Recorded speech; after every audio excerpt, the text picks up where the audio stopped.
ధన్యవాదాలు అధ్యక్ష. ముఖ్యంగా ఈరోజు నాకు ఈ అవకాశం రావడం, నిజం చెప్పాలంటే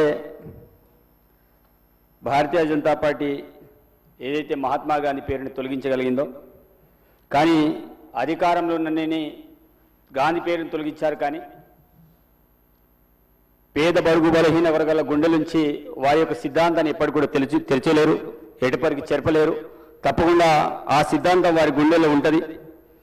ఆనాటి ప్రధానమంత్రి మన్మోహన్ సింగ్ గారి హయాంలో శ్రీమతి సోనియా గాంధీ నేతృత్వంలో ఆ యొక్క స్కీమ్ని తీసుకురావడం అనేది జరిగింది.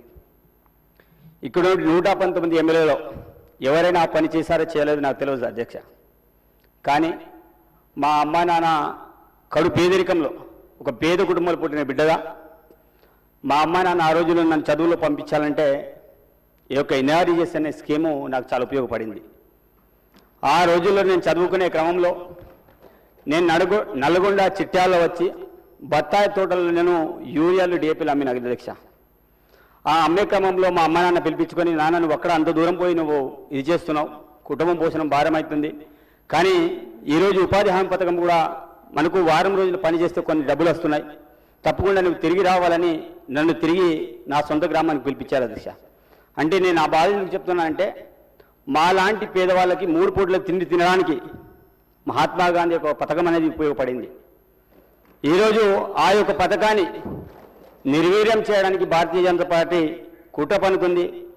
వాస్తవంగా మహాత్మా గాంధీ గురించి మనందరికీ తెలుసు, దేశం కోసం పోరాటం చేసే ఒక స్వాతంత్ర మార్గంలో, ఒక శాంతియుత మార్గంలో మరి అలాంటి మంచి పేరుని మరి ఆనాటి ప్రధానమంత్రి మన్మోహన్ సింగ్ గారు, ఆనాటి యూపీఏ చైర్పర్సన్ సోనియా గాంధీ గారు పెట్టి బడుగు బలహీన వర్గాల కోసం పేరు పెట్టిని చేస్తే, ఆ యొక్క పని దినాలను ఈరోజు పెంచే రూపంలో రాష్ట్ర ప్రభుత్వం మీద 40% బారిన పెడుతూ ఇండైరెక్ట్లీ కొంత ఈ మధ్యలో ఈ స్కీమ్ తీసుకొచ్చింది కొంతమంది అధికారులతో నేను మాట్లాడినది సార్ దీనివల్ల ప్రయోజనం ఏంటి పేద బడుగు బలహీన వర్గాల కంటే, ఇదంతా కాదు, కేంద్ర ప్రభుత్వం ఈ స్కీమ్ని పూర్తి స్థాయిలో స్వాస్థ్య పలకడానికి ఒక ప్రయత్నం జరుగుతుంది అనే విషయాన్ని చాలామంది ఐఏఎస్ అధికారులు చెప్పారు అధ్యక్ష. ఎందుకంటే నాకు ఉద్యోగ నేపథ్యంలో చాలామంది ఐఏఎస్ అధికారులు నాతో కొన్ని చదువుతోటి కావచ్చు వాళ్ళతో మాట్లాడినప్పుడు వాళ్ళు చెప్పే విషయం, ఈ యొక్క స్కీమ్ని పూర్తి స్థాయిలో రుజువుమాపడానికి చేస్తున్న ప్రయత్నం.